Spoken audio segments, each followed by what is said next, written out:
Aspek ke-11 bahagian 11.4. Tajuk 11.4 ialah What are the business benefit of using intelligent techniques for knowledge management? Tajuk ini menerangkan tentang artificial intelligence, di mana ialah sebuah teknologi yang berasaskan komputer tetapi meniru tingkah laku seperti manusia, di mana sistem ini mampu mempelajari bahasa ataupun menyelesaikan tugas secara fizikal. Obviously ianya ialah sebuah robot yang dicipta oleh manusia menggunakan artificial intelligence.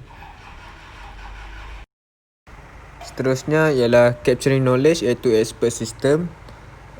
Terdapat 2 point, iaitu ialah how expert system work and example of successful system. How expert system work, terdapat 4 point. Yang pertama ialah knowledge base. Knowledge base ni ialah sistem pakar yang di mana ia memodelkan pengetahuan manusia sebagai satu set peraturan yang secara kolektif disebut sebagai pengkalan pengetahuan. Yang kedua ialah inference engine.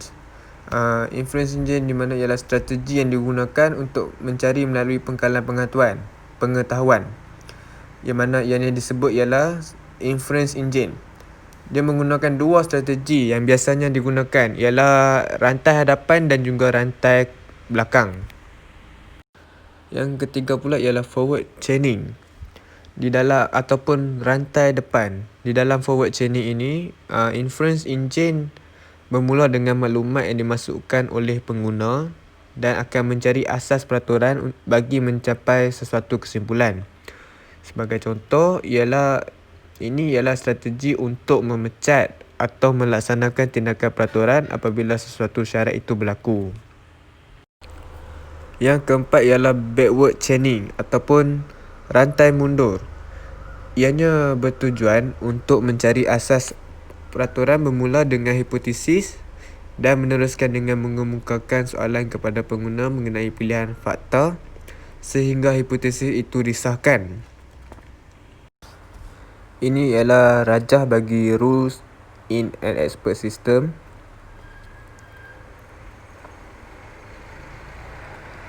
Dan ini pula ialah rajah bagi inference engine in expert system.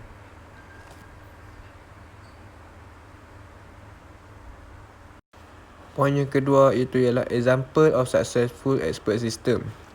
Antara contoh-contoh yang expert system berjaya lakukan, antaranya ialah expert system ini menyediakan perniagaan dengan pelbagai faedah termasuk keputusan yang lebih baik, pengurangan kesilapan, pengurangan kos, pengurangan masa latihan, tahap kualiti dan juga perkhidmatan yang lebih tinggi.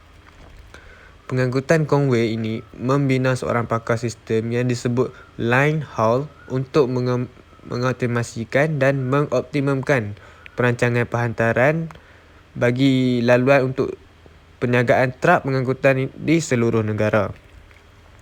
Selain itu, sistem expert system ini juga membuat peraturan perniagaan yang dipatuhi oleh petugas pengiriman ketika memberikan pemandu truk dan trailer untuk mengangkut 50,000 penghantaran muatan yang berat setiap malam di seluruh negeri, iaitu terdapat 25 negeri termasuk Kanada.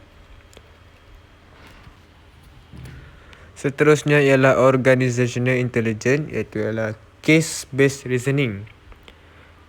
Expert system mengutamakan untuk menangkap pengetahuan secara diam bagi setiap pakar, tetapi organisasi ini juga mempunyai pengetahuan dan kepakaran yang kolektif yang telah dibina oleh mereka sejak bertahun-tahun yang lalu. Pengetahuan organisasi ini dapat ditangkap dan disimpan menggunakan penalukan berdasarkan kes-kes yang berlaku. Dalam penalukan berdasarkan kes CBR ini, iaitu ialah case-based reasoning, ia menerangkan mengenai pengalaman masa lalu mereka tentang pakar manusia yang dinyatakan sebagai kes yang didokumentasikan dan disimpan dalam bekalan data untuk pengambilan kemudian. Apabila pengguna menemui yang baru, kes dengan parameter yang serupa. Sistem mencari kes yang tersimpan dalam masalah ini, masalah ciri-ciri yang serupa dengan yang baru, mencari yang paling sesuai dan menggunakan penyelesaian kes lama ke kes baru. Setelah itu, penyelesaian yang berjaya ditandai pada kes baru dan kedua-duanya disimpan bersama dengan kes yang lama di dalam lain-lain pengetahuan. Ini ialah gambar rajah bagi CBR, Case Based Reasoning Work, bagaimana ianya berfungsi. Seterusnya ialah Fuzzy Logic System ataupun logik kabur. Ianya adalah teknologi yang berasaskan peraturan yang dapat mewakili ketidaktertibatan, di mana dengan mewujudkan peraturan yang menggunakan nilai anggaran ataupun subjektif.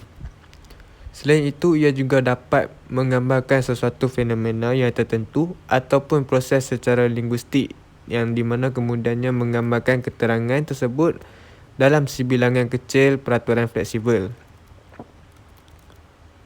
Organisasi ini juga boleh menggunakan logik kabur ini, iaitu fuzzy logic, untuk membuat sistem software untuk menangkap pengetahuan diam-diam di mana terdapat kekabaran linguistik. Dan ini ialah gambar rajah bagi fuzzy logic for temperature control.